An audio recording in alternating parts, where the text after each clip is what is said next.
Welcome to Causing the Effect, a podcast focused on the exploration of your mind, body, and spirit. Yo, what is going on, Causing the Effect community? More importantly, Mrs. Abby Medcalf, how you doing?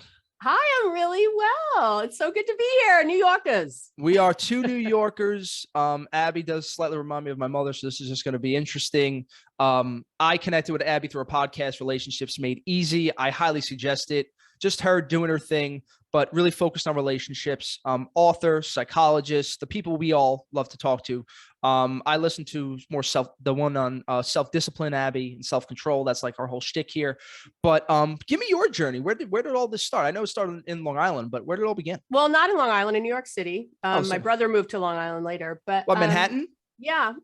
And Hell's Kitchen back in the day.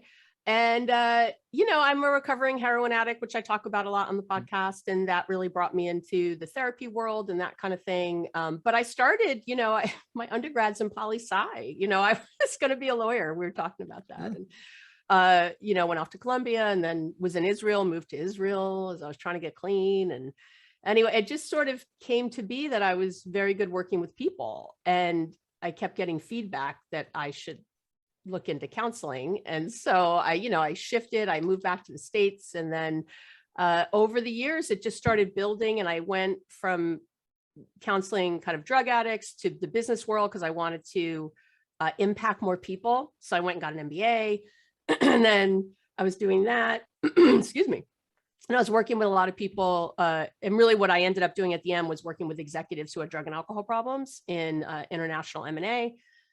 And then I went and so my PhD is actually in organizational psychology, and I have a master's in counseling psychology. And because you're in New York, Jews from New York, we just go to school. It's what we do. It's like what we like to do. The more letters, that's the same thing with my mother. Get a degree. I was just telling Abby before, my mother still pitches me to become a doctor or a lawyer every week. Just you sure you don't want? Because sure? I'll tell Abby, I got 3 cousins. I hope that all this none of them work, but they have 8 or 9 degrees each. By this point, MBAs, philosophy degrees, it's just like a point of reference at this point. But okay, now I didn't realize you were a heroin addict until I heard it in the episode. And I was so shocked because I was like, Abby? Like I looked at you, I had the doctor, psychologist, the whole thing. Like, how did you go from, well, first, I don't know if I could ask you, but like, how is the heroin? Because I always want to know how heroin is. And like, what did that Abby look like? And what was like, how did you get here? I don't know how anyone gets here. Anyway, that was back in the day when we were doing speedballs. John Belushi was dying. I'm pretty old, so rock and roll. It was a long time ago when it was all happening, and it was a really crazy time. I went to a lot of rehabs, and I went to 12 steps, but I did a lot of when I first. I kept trying to get clean over years. And I tried everything. So I've walked on hot coals with Anthony Robbins back when there was 250 people in the room. So he actually hit on me way back then. I looked like his ex-wife, Becky, like the first wife.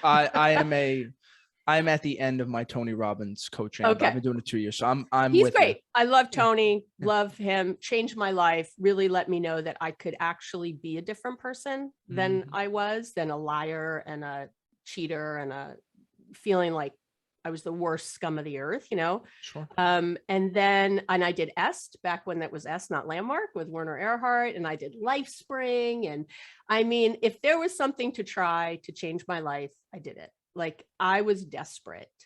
And, moving across the world, Israel, like I just was willing to try to save my life no matter what. And, in that I have, done 12 steps. I've done A Course in Miracles. I've been practicing Buddhist for many, Jubu, we like to call ourselves, for many, many years. I've been meditating 19 years, I figured out the other day, back before it was kind of cool, meditating steadily, but I first tried meditation in the late 80s. I mean, it's been a journey of growth, and I can't wait to see what's next, what else is out there, but I read a book a week. I have been for 17 years. I think I figured that out the other day. I'm constantly voraciously trying to be better and grow. And I follow the teachings of Abraham now. And, I've been through city yoga. I mean, every spiritual you can imagine. I glean things from sort of many, many different spiritual backgrounds, and it's really helped me. And spirituality is at the base of everything I do. No, Everything I do. That's why I love your podcast, because there's a lot of those. That's the hard part when people jump into spirituality. It's like, where do I start? Especially if you get thrown off the personal development stuff, which again, love Tony Robbins. I think it's a good starting point. I think it's a good way to do, but then there's the other side of being. And like, it's so funny. I knew you'd bring this up because like, you remind me of me, because I've been studying Buddhism for like the last 5 years. And now I've really decided like, I want to get deep into Tibetan Buddhism, just to have a community around me and all that stuff. But addiction is a core thing of my family. So my father's been a recovering everything person for like 20 years. And he was, I'll tell you, I don't know if you know, my father was in the Gambino crime family and then had to go into the witness protection program when I was 6. So he disappeared when I was around 6 years old. And now you can start doing your psychology thing. Cause like, well, this is what fucked him up. Yeah. So not knowing what happened. Now I found all this out 2 years ago when my grandfather got out of jail, and my grandfather told me, I was put in jail by your father. Your father ratted on me and put me in jail because they were in cahoots together. So yeah, this is going to be a movie. I've got goosebumps everywhere. Yeah. I love it. Okay. I'm going to have Ryan Gosling play me. It's going to be beautiful. It's going to be I got to just finish up, doing this whole big career of mine. But, no. So was addiction in your family? And like, cause like, even in my 20s, I still struggle with some things, but like gambling, women, sex, everything I've like been addicted to, like, was that in your family? Like, how did you end up breaking this whole cycle? Yeah, it is. And so I was introduced to that young, and I have a brother who was in jail. Jews don't go to jail, right? Mine did. I have another brother who's a multimillionaire, like we all sort of did our thing, but addiction has been, my sister's in recovery, it's been, not my parents. My parents were very straight, married for 53 years, that whole thing. But all the grandparents, there was a lot of addiction throughout the family. And so, yeah, it's genetic, and I worry about my own kids and all that, but although they're doing great. But yeah, so, it was, I don't know, I think there's just that I never gave up on myself. I still don't, I still am very imperfect and still working on stuff. And I really enjoy the journey. I'm really in love with the journey, with what's happening. It's pretty great. Now that's a tidbit of wisdom that even I fall out of, right? Chasing money, you're chasing something. Like, when did that start to change for you? And was there like a light bulb moment that it stayed permanently of really enjoying the journey? I don't think it ever stays permanently. I think it's always, there's time, it's tax season right now, and I made a lot more money last year than I thought, and I suddenly owe more money. I was like, oh my God, it's, but it's also a wonderful thing. And I think the difference is that I consistently now see contrast or something that's quote unquote negative happening as a signal, because that there's something to look at. So gratitude's a strong word. I have understanding now when things happen that I don't like, unwanted things, that they're there for a reason. And it's a wake-up call in some way for me. In this case, to tighten up my money a little during the year when I'm paying my quarterlies, which is good. It's like, okay. And there's money, it's like, okay. Or it could also be, oh, maybe I just want to make more money somehow. Oh, maybe I'm supposed to be thinking of a new idea, so I make even more money. Let me put that on my meditation. Maybe this is, it's all the maybes. What life is happening for me, not to me, that I know. So everything that comes now, even though I can have those moments, obviously if someone dies or something horrible happens, I don't sit there going, oh, this is great. That's crazy. We're not supposed to. And I don't wallow in it. And I don't lose my faith in what I know to be true in the world. And by the way, a lot of my faith is based on science. For me, coming up the way I did, everything was all this religious stuff, right? 12 steps. And, I grew up in a very Jewish household, and we went to temple and all that. And for me, in my cynical brain, I had a really hard time with that, with this idea. And it wasn't until I studied quantum mechanics and quantum theory, which I'm a huge, big nerd about, that it truly changed my life. And that was when I was first doing my dissertation. So that's like my early 30s, when I was first looking at, oh, there's actually science about why my brain gets stuck in this way. For example, like the Course in Miracles, which I'm sure you've heard about. Yeah. Course in Miracles is this woman says that Jesus spoke to her and she wrote this book and all that. And I'm a nice Jewish girl, right? So I'm reading all about Jesus. And, but the course, it's like a daily course. But it all boils down to that there's two things, love and fear. And you could be coming from love or you could be coming from fear. That's it. Whatever you're doing, it's one of those paths.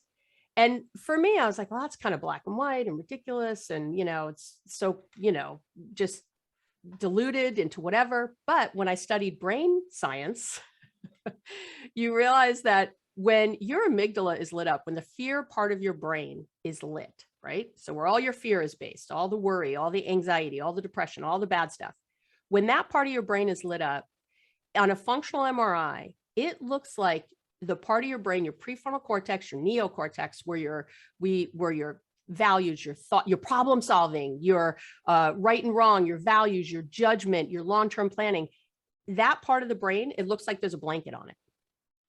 So you literally, from a brain perspective, can't come from love and fear at the same time. You cannot, the word problem solving is wrong. If you're in a problem, your amygdala is lit up and you can't solve it. End of story. So you have to be, so when I'm talking to people and I'm telling them to, do what I do, follow this thing, here's the research, here's what my clients do, here's what I do, here's how you're happy. I can speak in very spiritual ways. I know it's grounded in science, which for me helped me not be skeptical about the whole thing, to really understand, oh, so if I'm sitting there worrying, maybe I have a client who says, yeah, but I have to worry, Abby, if my taxes are due and I don't have the money.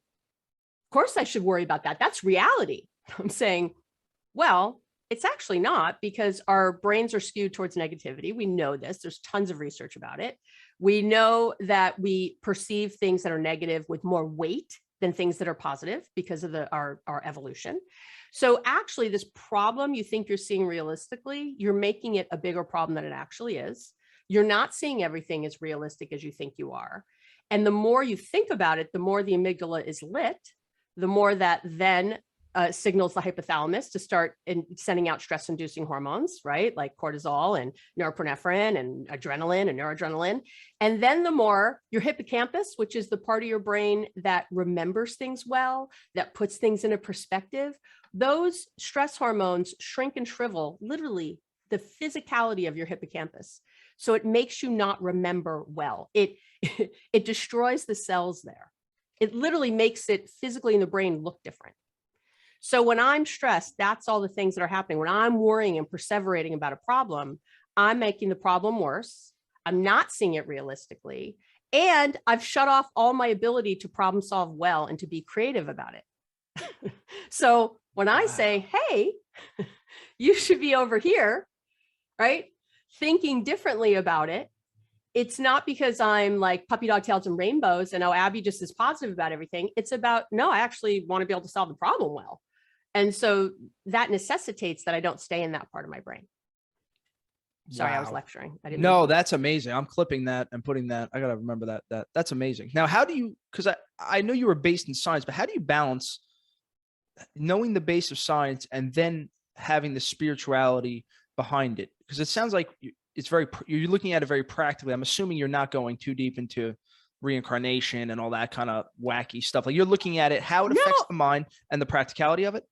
I don't know. I'm way deep, man. Good. Okay. Awesome. I know our souls never, that's the quantum physics, right? We know that we know that energy can't, right? Third law of thermodynamics. Yep. Energy can't be created or destroyed. I did a whole podcast episode on this, the real way law of attraction works, not the I want a bike, I get a bike. That's ridiculous. But the actual way it works is very real. And so when you understand that, I know that when I quote unquote die, that the energy that is me is still living on. It has to, it can't be destroyed. So we know, and I know that came into, that's been however you want to look at that, however you want to see that, souls or however you want to think of that. I don't mind whatever language you use. I don't care, but you can't fight science. Like it's the most proved quantum theory, mechanics, is the most proved science in the history of people. We know it, Newtonian, we know this Those beyond a days are shadow of over. a doubt at this point with what we know. So it's incredible It's so I don't have cool. to guess. I know that all the things that sound crazy are very real. And so for me, for example, if I'm thinking, here's simple. If I'm thinking about, I get offered, like we were talking, right? My podcasts are getting bigger and bigger. And, I get offered a lot of things. And what I do is when I hear an idea, like, oh, what about this? Or even if I think of an idea, I sit with it for a minute and I see where my energy goes. Am I energized by this idea? Am I excited? Or am I enervated by this idea? Right? Is my energy brought down? And it is the easiest, simplest thing to do. That is, you could say my inner being talking to me. I could say that it's, we have more energy. We have enough energy in our systems at any time to light a 20-watt light bulb. So electrical impulses, right? It could be that. I could explain it any way I want. All I know is that it works. That I then sit with it and think, is this making me happy or not? So interesting. I've been doing a weekly newsletter for years. And the other day I was going to do it and I realized I was feeling like a grind a little bit. And I love doing the newsletter usually. And I realized that because I always make it, it's a love letter is what it is. It's not a newsletter. It's a love letter. And I always take some twist on life and it's meant to be inspirational. But to sit every week and find something inspirational isn't always easy. And I sat with it and I thought, oh yeah, it's feeling kind of draining. So I wrote, the newsletter that's going out this week says, I'm going to take a few weeks off. Like, it was such an easy decision. Now, is that the best business decision? Someone might say, oh no, you have to have your newsletter. It's so big now and people are waiting and you disappoint people. I don't have to worry about any of that. Because if I'm doing something out of joy and love, that's why the newsletter is so big.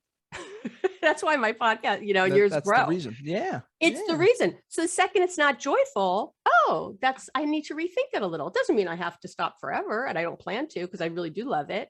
But I'm going to rethink it and get creative. I asked for feedback from my people who read it. What would you like to see? I'm going to get creative about it. And that's it. And other people are like, oh, you can't stop. That's not a good idea. My business manager, and I was like, no, it's a great idea, actually. I love everything you're saying, Abby. You've taken science, mixed it with some spiritual, and then a little bit of the New York, like, if it works, don't break it. I don't got to worry about it. That's so cool. So cool. Now to the relationships, right? Ooh, relationships. my favorite. Your favorite, not mine. I always get a little nervous when I'm talking to a relationship guru because it is not my strength. So I was going to ask you, what is the secret to relationships and what do you think? And it's funny. Ooh. I think you posted an episode on this. I always do. Yeah, I'm always talking about the secrets. Successful relationships. Yep. Tell me about them. And like what I'm thinking, and I'll tell you my issue up front, Abby. So do I have to go backwards and do the digging and the trauma and deal with that? Or okay, good. All right. I'll let you go. Just do your whole lecture thing again. No. I love that. No, keep asking. That is such a good question just to start with. And I do have people who come in all the time, and I do a background. I want to have an idea of what got you here. But I say a lot, our past doesn't equal our future. Our past equals our present. It's what you do now that equals your future. And so sometimes understanding something can really help propel you forward. Right? Understanding something from your past can really help propel you, but you can't live in your past. We're not meant to. We're meant to grow. We're meant to be joyful. And if you're sitting thinking about bad things all the time and what a piece of crap you are and why couldn't I figure this out and what's wrong with me, how is that energy going to attract your dream woman? If you think about it, there's no way. Our thoughts create things. We do know that. We know that. Everything that's ever been created was a thought at some point, that's what we know. The energy that your emotions are the most important thing you have. And on an easy level, when I'm happy and have this energy, then I'm attracting, right? People are like, oh, I want to talk to Abby. Oh, that was an interesting conversation. Oh, I love that. When I'm in that space. So here's a secret. Right before this podcast, because we're in a relationship right now, right? I hadn't met you yet. I liked your stuff. I went and looked, I'm like, oh my God, my New York boy. So sure. And before we started, I jumped up and down here in my office, got my energy up because we're gonna be sitting. And I set an intention for how I want it to be, and getting very mindful about really being helpful. I want every single person listening to take one thing away. That's what I always say. I'm like, I want them to be like, yes, oh my God, that was so freaking good. Like one little win I got, one little thing that I'm going to repeat. And I want you to have it too. It's not just that, it's our conversations, right? Going to create that. I do that before every client I meet with. I do that before every meeting. I do that before I walk in my house and say hi to my kids. I do that before I make dinner. I do that when I wake up in the morning. I do it all. I call it intention chunking. I do it all the time. I align my energy with where I want to go, not where I don't want to go. Right? So that's the secret to relationship right there. If you were to go on a date, right? Even before that, as you're scrolling or looking or however you get dates, think about it. You need to have positive expectation. If you're like, all the good, I was talking to a woman yesterday and she said, oh yeah, I met this really great guy yesterday. Of course he was married. And I said, what do you mean? Of course he was married. Listen to your language. What does that mean? Oh, there's no good men left. All the good ones are taken. All the good ones are married. To me, oh, look, you met a great guy and he's married. There's great guys out there who can commit. He's not a unicorn. There's many lovely married men.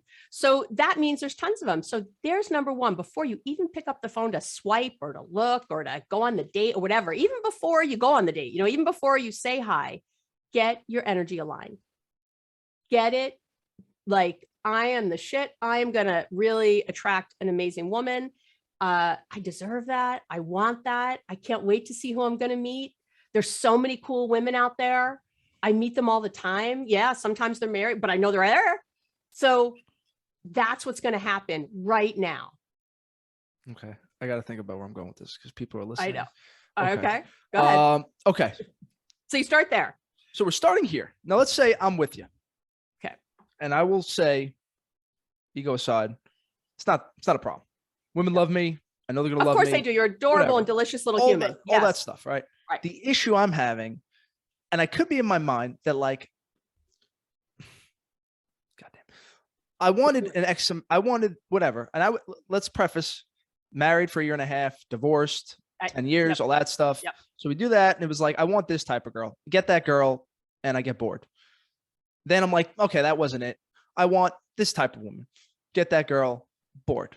And I keep, I'm gonna get in trouble on this. Fuck. No, you're not. Whatever. No, it's so honest. But this so keeps wonderful. happening, and I'm so nervous. I'm like, is this just the way it's gonna be? Like, you get yourself, you got your beautiful hair, you're working out, you do all this stuff, and you don't care. And I'm doing my energy. I'm like you with the physiology, Tony Robbins. Boom, that's why people love us. Do all this.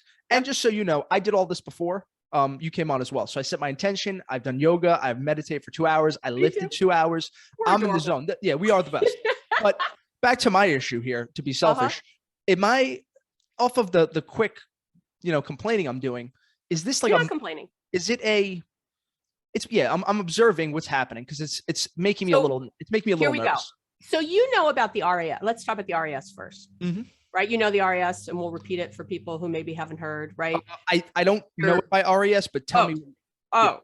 So that's a lot of what's happening here. Okay. So we have a reticular activating system. Okay. Then everybody has it, right? The RAS. Yep.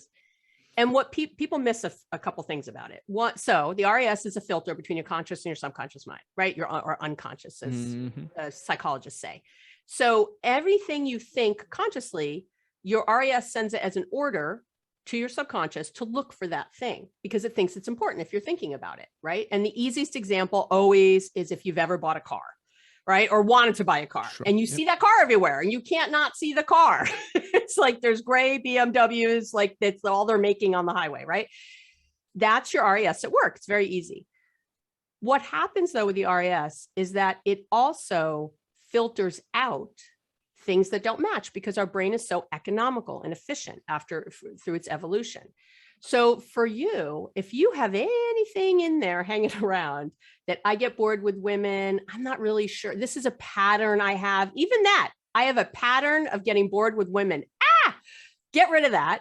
I have a pattern of attracting women I get bored with. However you say that to yourself, how about so right away, that's all your brain is going to focus on despite all the women you've met who you didn't have that with, despite all the people you meet, and men too. Think about that. Do you get bored with men? Is it just women? Like, how does it get bored with you? Kind of want a lot of stimulation everywhere.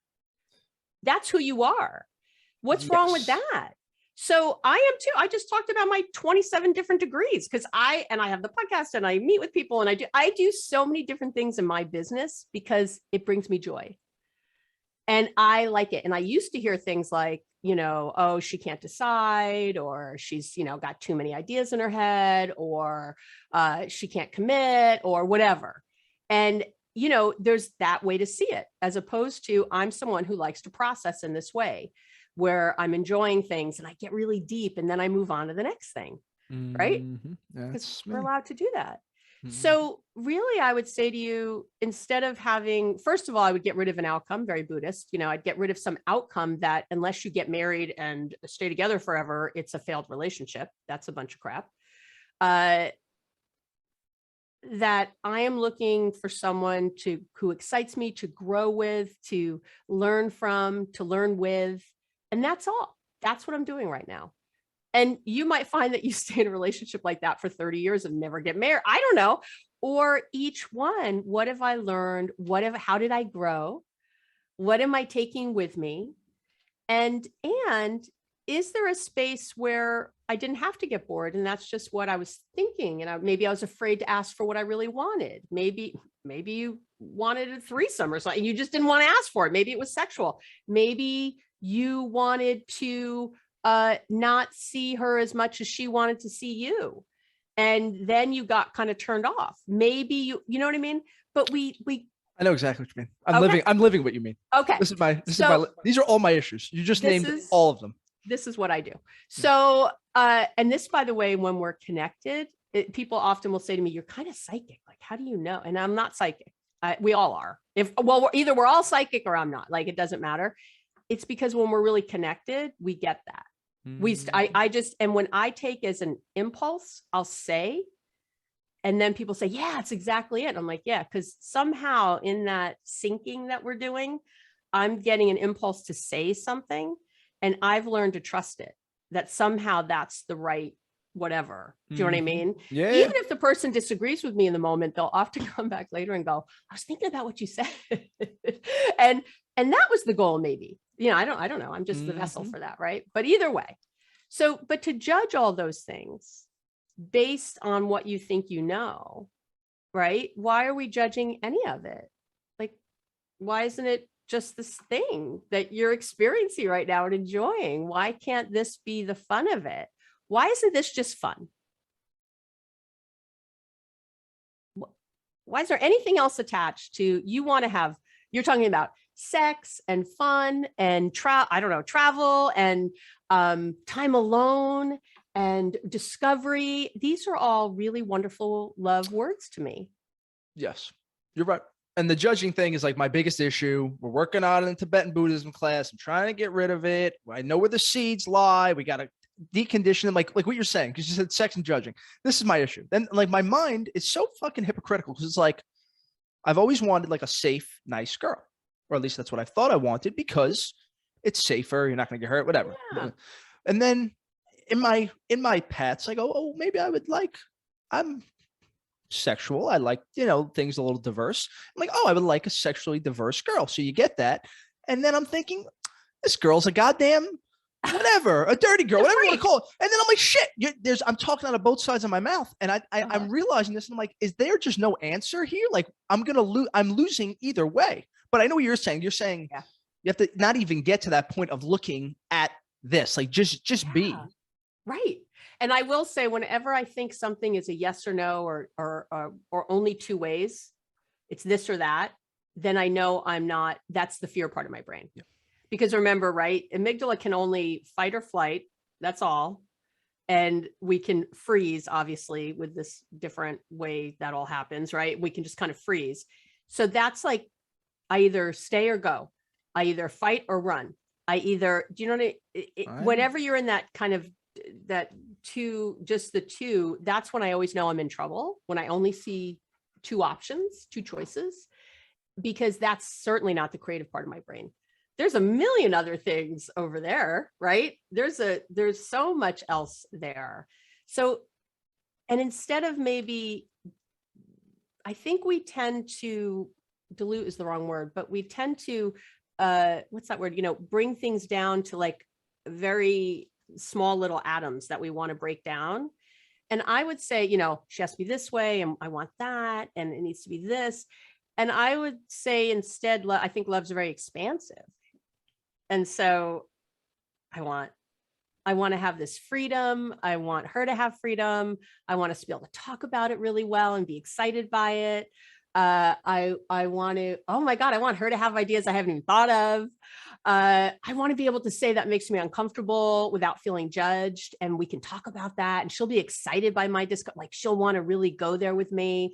Do you see where I'm going here? I see what you're saying. And I Totally think different. This is what you were discussing on your episode. It was first, I think it's first about acceptance. And this is kind of what we're talking about here is like, stop thinking, Scott. And if you're telling me this or that is amygdala, my amygdala is activated way too much. I gotta do something different then. Yep.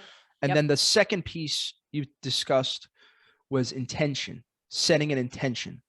Would just, give me a little bit on intention. Like how would you go through that? Yeah, I call it the 18-second shift because I've timed it because I'm that anal and crazy. I've literally timed it to see how long it takes. It takes an average of 18 seconds. If you don't have 18 seconds, I cannot help you. Like if you're not willing to put 18 seconds of your day. But I would tell you that the big secret for all of this with the intention is positive momentum. Too often we wait too long to try to shift our thinking. And so if I have a car rolling on top of a hill, I don't run to the bottom to try to stop it. I'll get flattened. And most people are waiting till 4 o'clock in the afternoon. Their thoughts have been everywhere all day and they haven't been saying, they've been whatever and worried and anxious and just on autopilot. And 4 o'clock comes and they're like, oh, I got to get mindful. Oh, I should do this. Oh, I should. No, it's too late. It's too late. You can't, the car has flattened you at the bottom of the hill. Right. And so now that's why you're, binge watching Netflix and doing whatever, doing the things you said you weren't going to do at that point, because you're sort of done. So instead, if the very, very, very, very, very first thing you do, and I think it was Cass Thomas you had on not long ago. Yes. She was talking about this a little bit. First of all, so when I set my alarm goes off at 4:20 in the morning. And you know why? Because I think it's funny, 4:20. Okay, I'm sober, 4:20. It's a little giggle. It goes off. And so the first thing I'm doing is kind of giggling. Number 2, never, ever, ever, ever hit your snooze again. Don't even get me started on the snooze alarm. I do a lot about that and the science behind that. But it creates attention residue. You don't focus as well. You're more tired than you would have been if you would turn off the alarm. But I'll tell you the big reason you don't do it, aside from physiology, is because it's your first commitment of the day and you don't keep it to yourself. It's your very first commitment and you've already said, nah, I'm not worth it. Sleep is more important than me, than getting up and not being rushed, than meditating, than taking care of myself. And I'm telling myself I didn't get enough. My first thought of the day, it's not enough. I didn't get enough sleep. I can't wait to get back in bed. Are you serious? You might as well lay there and eat donuts and smoke cigarettes. Like what? And say, I'm going to have a great productive day. No, you're not. Although it sounds fun. Do you know what I'm saying? Like right there. And it's not hard, but to take a moment and make sure that you get up, that you put your feet on the floor. And I set intention right. The first thing actually I do before I set intention is I think of something good. So I might lay in bed and think about how good the sheets feel, because I've of course got very expensive sheets, and how warm and cuddly it is. I might feel like, Gary's back and how warm he is and how nice that is. I have things around the bedroom. Like this morning, there's some seashells on this shelf. And I was thinking of this vacation we went on where I got that seashell. And I just took a minute to be in that very pleasant state. Not happy and my life is so great. Again, it's not. Don't go crazy, but I moved into something pleasant because, when we first wake up, there is usually some dread for people that, researchers in TIR Germany have been doing this a long time and have found that first thing in the morning, we start releasing cortisol and other things because of course we used to wake up in our yurt and there was maybe something attacking us, right. Or in our hut or whatever. And when you were asleep, you're most vulnerable. So when you're getting up, that first thing is like, oh, am I safe? Am I okay? And that's when all that starts. So we want to shift that right away. You want to shift your biology right away. And then I set intention. And my intention when I go in the shower, well, I work out first. So I'm setting intention for a good workout, that kind of thing. And then when I shower, I set another one, because my intention when I shower is different than when I was working out, isn't it? It's different when I cook breakfast for my kids. It's different when I drive to work. It's different. What I'm intending, what I want to see, where I'm focused is a little different with each thing. So I just keep like a plane, going from New York to San Francisco. As we know, like, right, they're almost always off course. They're always just correcting a little bit, right? It's that same idea, just correcting all day. I'm being mindful, I'm being aware. And for people I have who don't meditate or say, I can't meditate or any of that, meditation's, if there was a big hole in the yard and I told you could fill that hole and there's all this dirt and I said, here's a spoon or here's a backhoe, you'd probably want to use the backhoe, and that's meditation. But you can fill it with the spoon, and that's mindfulness, just straight up mindfulness. You can fill the hole. It's even more, maybe your hands scooping, So if you can be mindful all day like that and just be in charge of you're going to have better emotional regulation. You're going to be able to be in your relationships differently. You're not going to snap at people. You're going to be happier with yourself and how you show up at things. I mean, it's all better. It's all better. And again, tons of research about this. It's not just me saying it. There's a lot of research to back it up. And you're keeping, it's like what I've learned to do is keep my spirituality close to me, keep that stillness close to me after my meditation. There you go. You're keeping your intention close to you, and you're actively taking those 18 seconds before whatever you're doing throughout your day and taking that and saying, I'm setting this intent. And is it like, is it a simple intent? Is it subtle? Yep. Sometimes a lot of times it's to be patient. I'm very impatient. So before I walk in my house, for example, it's almost always that way. Because otherwise, I'm the mom, right? I come in, I'm like, where's the homework at? Where are people? Who started dinner? Did somebody walk the dog? Right? This is what a lot of women especially do. We get very, the men listening are like, yes, I hate that. It's because, right? We get very task-oriented, like, and the women will say, well, this stuff has to be done. And I'm just trying to make their lives better. But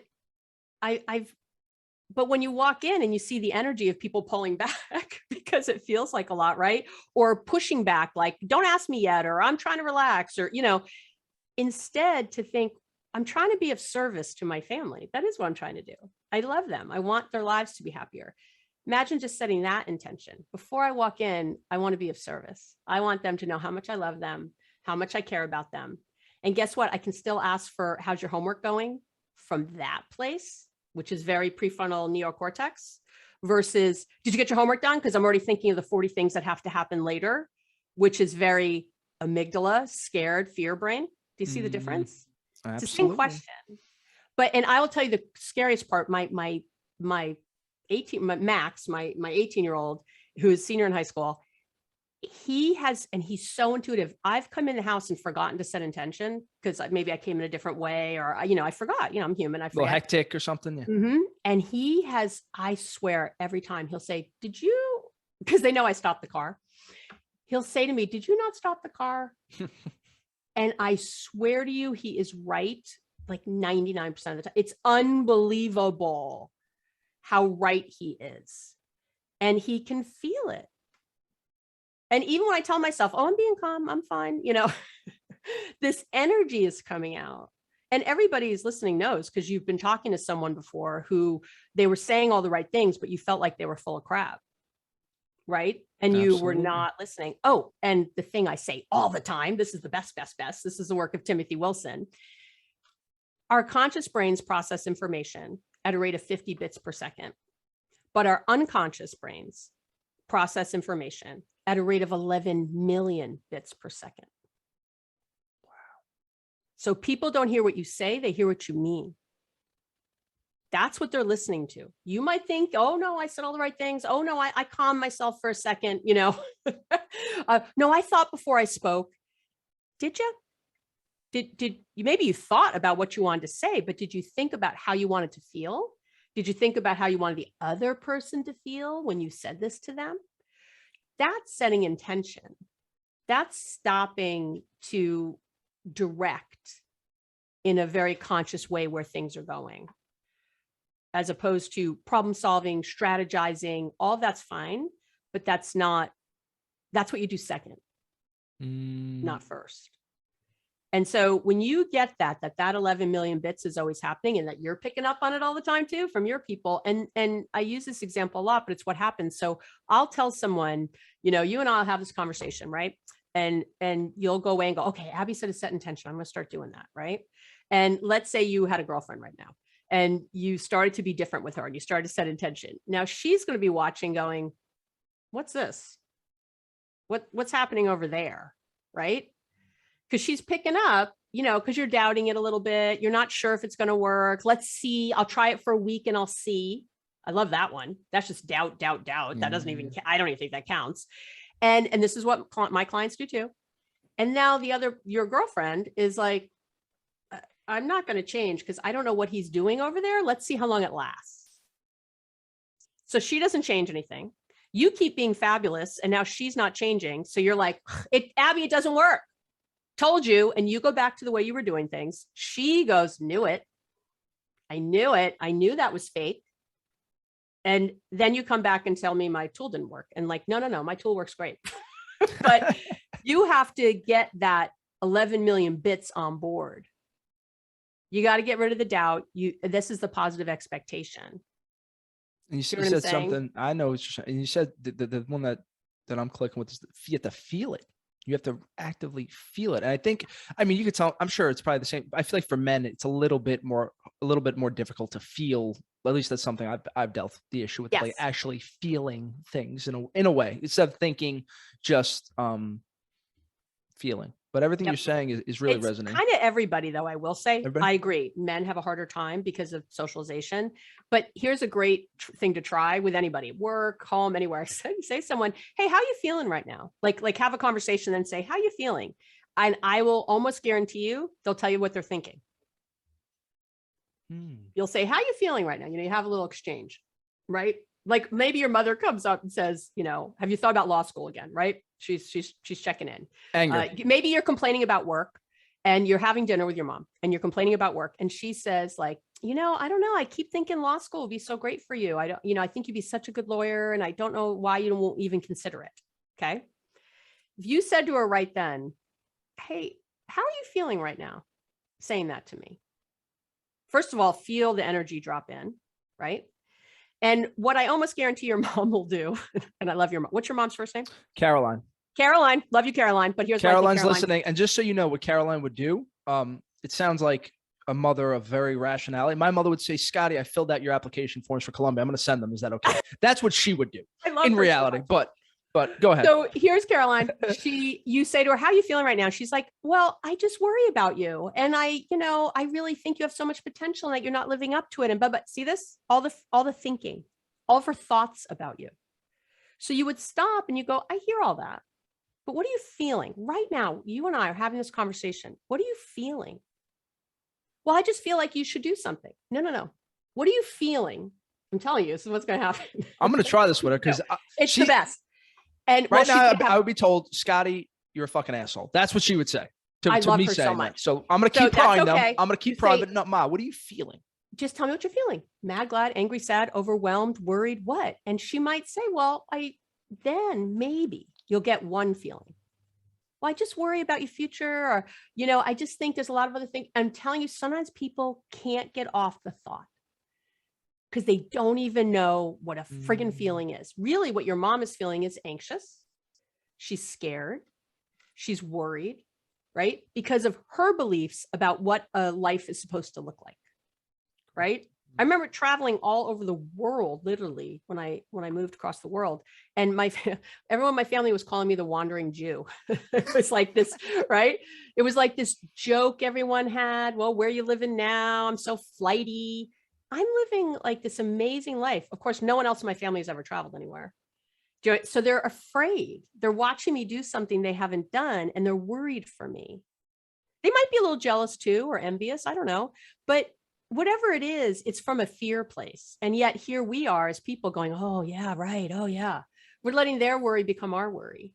And that's the biggest thing. But when you help people, and that's the number one thing I could tell you for any relationship or anything, if you're talking to someone and you notice you're on a date, even first date, and you notice it's kind of getting weird or you're getting bored, you're in the talk and you're feeling a little bored. I've done this with clients. I have to tell you, sometimes a client is telling me a story and I'm like, I realize I'm not fully present.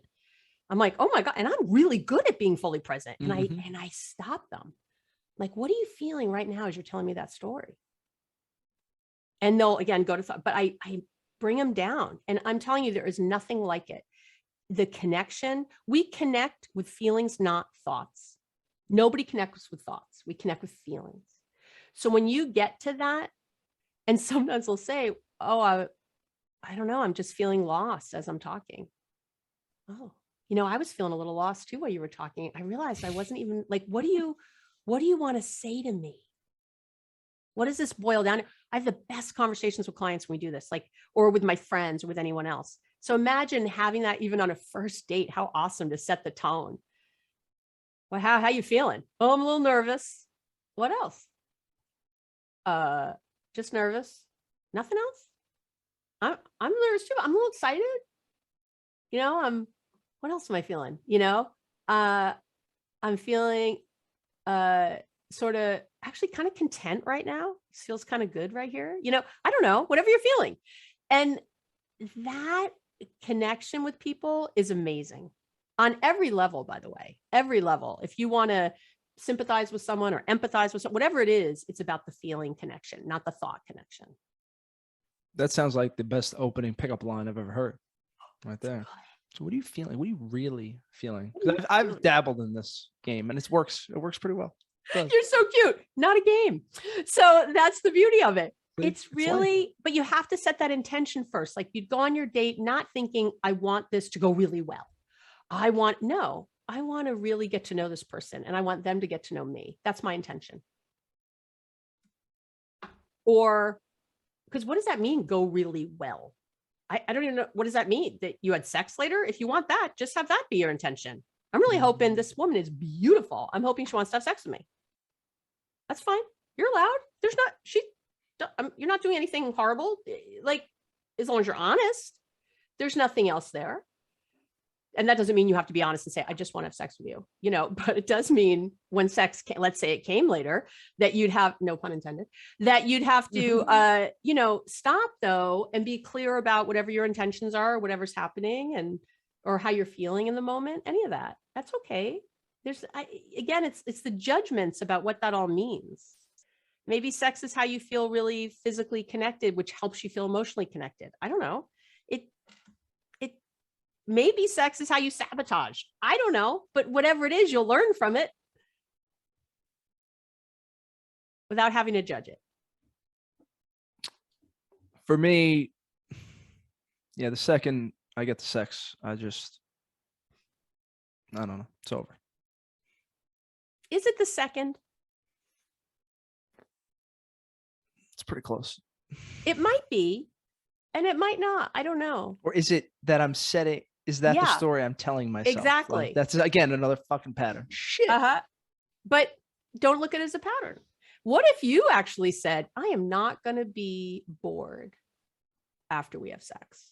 I'm setting intention right now. I'm going to be feeling connected. I'm going to find it really interesting what could be next. I can't wait to notice my feelings afterwards and really connect with those. I can't wait to talk to her about it. I can't do that.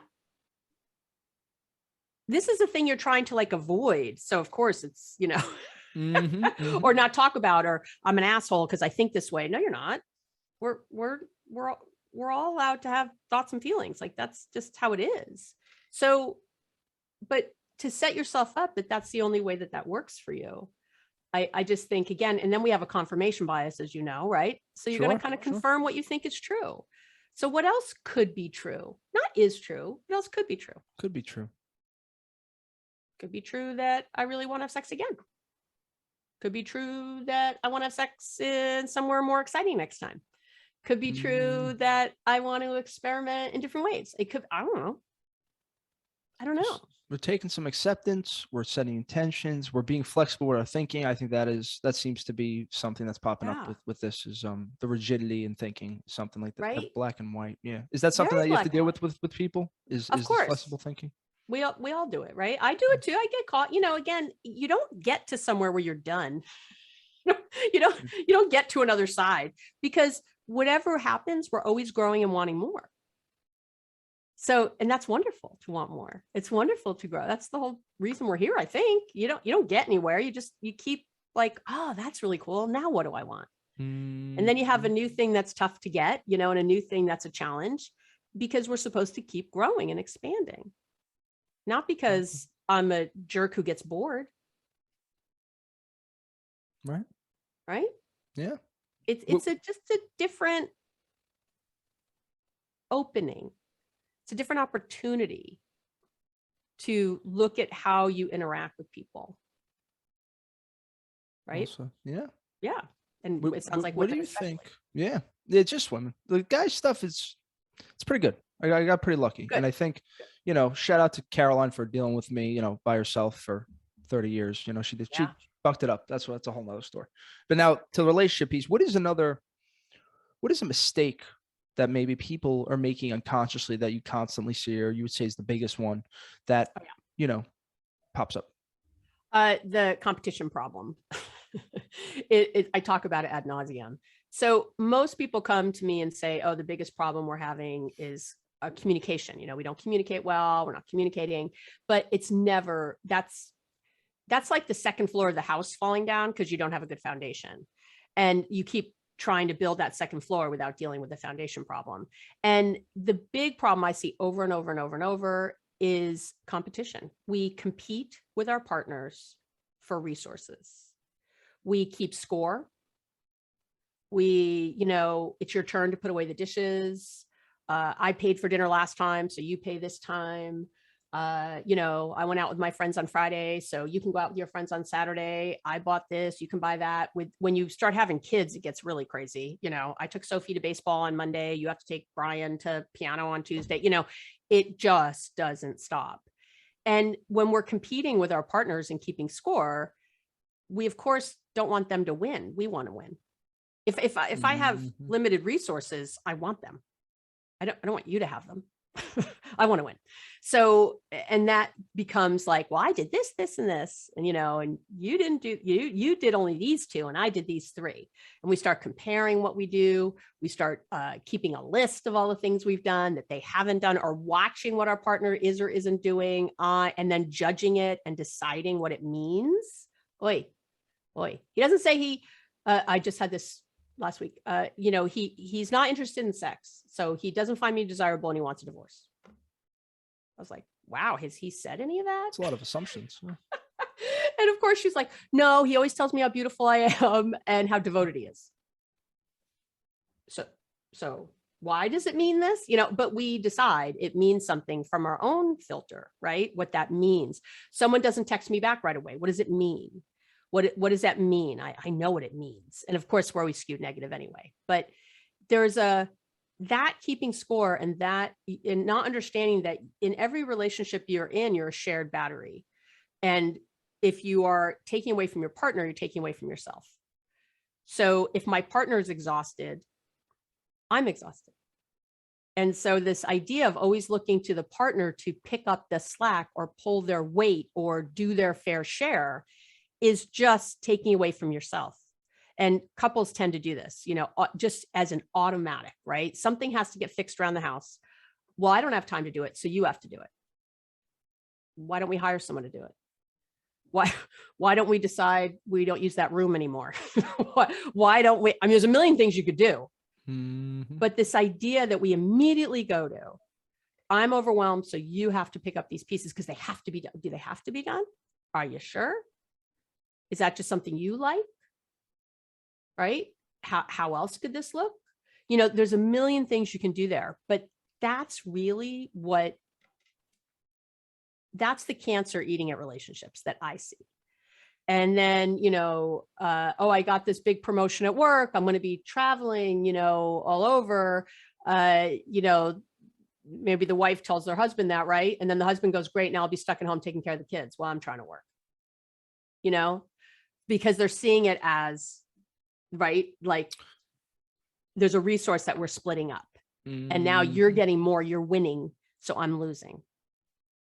And you have to get that if your partner's drained, you're drained. So like, for example, what I always say to people and we do it in my home, when I'm off traveling and working and doing things, we bring in resources from outside the couple to help with things, right?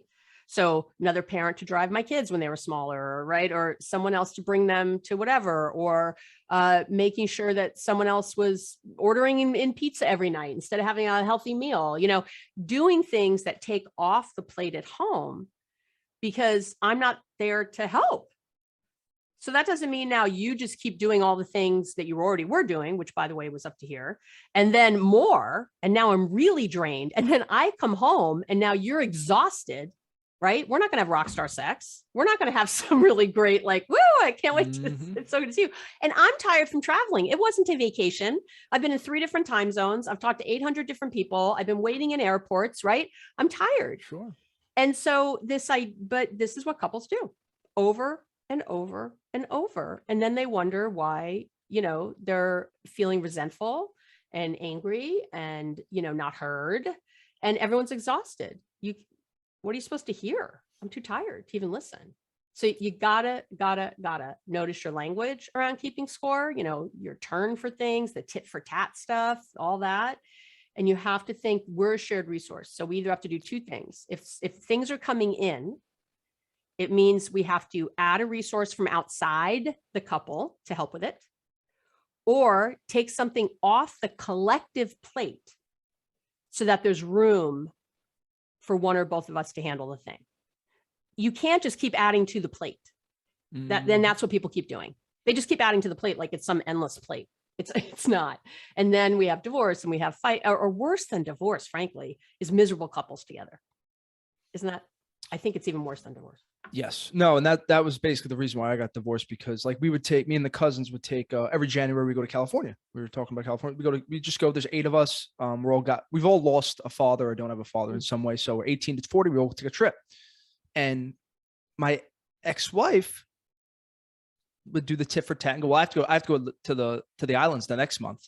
And then she would call me from the Bahamas and be mad that I made her go to, I didn't make you go. You're putting it in your head that that you had to go somewhere. Cause I've always lived relationships. At least one thing you made me feel better. I don't feel fucked up about it. It's like, it's not tit for tat. It's like, what do you need in a relationship as a woman? What could I do? And then I have other things. I need to not be bothered in the first hour. I just want to meditate in the first hour. That's it. Everything else is pretty simple. So, all right. So I'm not totally off the marker. How do you approach that as a we issue, not a you issue or a me issue? That's the issue. Now you nailed it. Yes, exactly. There you go. Because I was listening. This is the problem. Cause like we did the Tony Robbins, we're all jacked up. We have all these things, but my schedule's a little tight, right? We're doing comedy a couple nights. We're doing this. So when a woman starts becoming more of a part of it, I start to get really like tight and like rigid because I start kind of have a freak out. Because I'm selfish? No, get rid of that, because it feels like you're going to lose something. I am going to lose something. It doesn't feel like you're gaining. It doesn't feel like, oh, I've got another person. I've got more energy for these things and bigger, right? It feels like, oh, I have this little finite box of time and she's going to take from that. And first of all, there's no shortage of time or money. End of story. These are constructs we make up. I'm sorry, there's just not. So like when I have a day, I always, I have a lot of stuff coming up right now. And someone said to me recently, oh, wow, you've got some busy weeks. And I said, yeah, there's a lot going on. It's not busy though. There's just a lot going on. It's great. I have so much. That is a very different way, as opposed to I'm looking at my schedule for the day or the week. Oh my God, there's so much. No, stop it. Just stop doing that. Wow, I have such a full, abundant life. And guess what? If it's so full, maybe I could take something off. If it does feel like too much, what could I let go? What do I think I have to do that I don't? I remember taking the kids out of sports when they were little and, you know, like, no 3 sports. We're not doing that, you know, because you realize this is too much. I remember not putting money in retirement for a few years because we were paying for like extra babysitter, extra help. And I was like, it's going to have to wait, you know, and it wasn't even that long, but you know what I mean? Like we had, when the kids were really little, there was money, you know, money was tighter. There was a couple years there where not much money went into retirement like I would like, because that was more important in the moment, to pay for outside help so that we could stay married and happy and keep having sex and so that the kids could be happy. Do you know what I'm saying? I know what you're, trust me. I have my construct is, whenever a woman gets close, it's like, I have this weird, I'm fucked up. I mean, me all thinking about this stuff now. 2 days. It's like, I can only see a girl for 2 days. I don't know why. 2 nights is what you're getting from the schedule. And like, if it goes to 3, I have a freak out because I'm in reality, it's not like I'm doing comedy. That's this, you know, every night, like 5 nights a week. It's like I don't know. It's almost like I've just created this thing where I need to like decompress. And it's like, how much does a person need to decompress? Like, it's just, I feel like it's right now. That's what you would like. It's not a reflection on her. And imagine doing that together. Like, hey, you know, when I do have this thing right now, I don't know if it'll always be there. I don't know if it won't, but right now I find that I need a lot of time just of solitude. Right. I do too. That's why I get up so early in the morning. That's when mine. Just so I'm up around there, 3:34 every day. Right. So because I can work out, I can meditate, I can do all my things. Yeah, I don't want to have the hour block of meditation. I want the 2 hours. Even if you don't, you just need the block to like just that's how you really disconnect. Yes, I agree. I do other things. I only meditate for 15 minutes a day personally. That's all I think I need. But whatever you need, right? Whatever you want.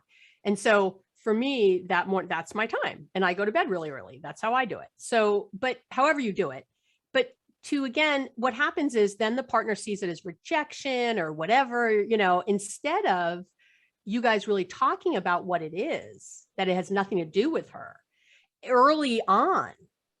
And for her, and to say to her, how you feel, what do you need? And she might say, well, I need to know, you know, I need us to be together every day. And you're like, oh, then I'm not a good match for you. Well, maybe you'll change later, you know, well, let's try it and say, no, if you really need that, I want you to have that. I like you. Mm-hmm. So let's just not even go down this road. Because trust me, there's plenty of people, women included, who would be really happy with that. You just haven't met them yet because your expectation is that you won't, that there aren't, that women are clingy or I don't know, want more or always want more from you than you're willing to give. That's my guess. Somehow. So that's going to be the women you meet.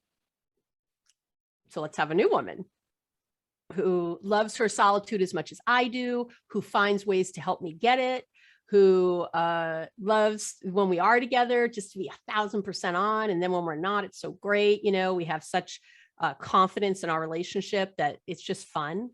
And doesn't that feel good? It just feels good to even say out loud. It does. Now I'm expecting that. And now I'm going to meet those women. Now I'm vibrating at that level. Right. And being really honest and not, again, like you're a jerk or you're selfish or you're whatever. And some people might call you that, but they don't get to tell you what you are. You know where it's from. It's actually because for you, you can't fill a glass from an empty pitcher. And that's when you fill the pitcher. And you need this time to decompress and to disconnect. You do the podcast. You know, I meet with people a lot. You're holding people's money. We're talking to people all day. It's a lot all of day. It's a lot of the energy. work we do entails and necessitates that there's some balance with ourselves. And I must admit, as I'm older, I don't need as much of that. But when I was younger, I did need more as you're working out those skills and figuring all that out. Right. So it's not a bad thing, or it's like people who want sex more or less, neither's right. We get in this thing like there's a right way. There's no right way. It's however you want it. That's the right way for you right now. And that's it. So stop judging it. Stop deciding you can't have it. Stop deciding no women would want it, because we can't get married because I'm in love, but you know, if we were married, I'd be so happy. I'm like, great. Can we be in separate bedrooms? Like perfect. Like, we'll just get together for sex. That's great. Which is so sexy, by the way. Like, you have to invite yourself over. I think it's hot. So that's great. Or let's not just have sex in bed. Let's do it everywhere else. And then we can just both be in our bedrooms. You can keep it as disgusting as you want. I don't care, because it's your room, and we can sleep together when we feel like it and not when we don't. Isn't that the best? dream relationship right there. I mean, you are just speaking my language. And I guess the other piece of this would be, because now the new thing that's happened is like, okay, I didn't speak up when I was married. Now I learned to speak up. Then it seems like the women think as I go, or the women that I have seen, it's like, okay, this is the way it is. They think it's going to change. And I just try to be like, it may change, may not change. And they think it's a cop out, but I just think it's the truth. And now I am seeing that more women are open to it. Yeah. At least. So it's just the more you're open to it, you're not even open to it. You are beating yourself up. I guess you got to talk about it. I guess you have to talk about it too. Because it's almost like I see myself like I have to say things to like, oh, well, just so you know, it's, I have to like drop a line or something. It's it's so dumb. It's like in somewhere in the relation, as you move forward, it's just like, otherwise it's like, oh, I have to tell you I'm a recovering addict, like, it's like this, this thing you have to announce, right? You don't have to announce it because that's you saying that there's something bad about it that the person wouldn't like. So even that is not a positive expectation about it. Mm-hmm. It's just being in it. And then as things come up, you just say it like, oh, I really, when I'm with you, I like to be 1,000% with you. And when I'm not, I'm kind of 1,000% not. Like, that's just how I do. It's got nothing to do with fidelity or anything else. It's just how I do it. How do you feel about that? How do you like to do things? Have a conversation. Again, where you can maybe build something together. I talk to people a lot about relationships should not be a straight line. It's like, I'm over here, you're over here, and we're always negotiating along this line. But we know from the research that when people negotiate, both sides feel they gave up more than the other. Do you love that? So negotiations are always a bad thing, really, in that way. So I tell people, think of your relationship like a triangle. So you're not trying to negotiate along an A and a B. You both are down here at the base, and you're trying to think of something ahead of you that the two of you don't even know about yet, that you're going to create together. So we're not trying to like win or get one way or convince or manipulate. We're both going to get creative and thoughtful about how it could look in some other way that neither of us has even thought of yet. How cool is that? And even when it seems like, I had a couple recently who were back and forth about private school for their kid. So that can seem, right? She wanted public, he wanted private. That can seem like it's, well, there's black and white choices. Think about it. There's a million different choices in that. It's about being willing to brainstorm what else exists in the world besides, oh, well, there's private schools that look public and public schools that look private. And maybe the kid could be homeschooled, or maybe the kid, I don't know, it could be in a pod of families, or maybe you can move countries and see what that system's like, or maybe there's a million things to do if you're creative. So what can we create together? What are our thoughts about what we really want and what we think these things mean to us? And then what could we think about that? Very different. Man, Abby, you blew my mind today. That's my job. That's awesome. Abby, seriously, thank you so much for your time. I'm gonna be sitting here thinking about all these things. I'm gonna have to rewatch this. Be texting me later going, yeah, I'm gonna that's good. Is this a construct in my mind? Is this enough? But everybody, seriously, please check it out. Relationships Made Easy. You can find it in the notes below. Abby, anything else you want to tell anybody? Make sure that we can find you. I'll link everything. That's it. My website has everything, abbymedcalf.com, all the ways to find me on social, and there's I have a free optimism jumpstart workshop on mindfulness. There's a mindfulness starter kit on there. It's free. I mean, there's all kinds of stuff that I try to make things accessible no matter what. There's things you can pay for if you want, but there's very free things with nothing sleazy about it. Just, a total give to try to help people, feel better. Awesome, Abby. On YouTube, if you're watching, I think the subscribe button will be there. Over here, subscribe button. If you're listening on Apple, just tell one of your friends. As always, thank you guys so much for the support. Closing the Effect community, thank you guys so much for the growth. I really appreciate it. As always, stay safe, stay positive, stay blessed. We'll talk to you later. Bye-bye.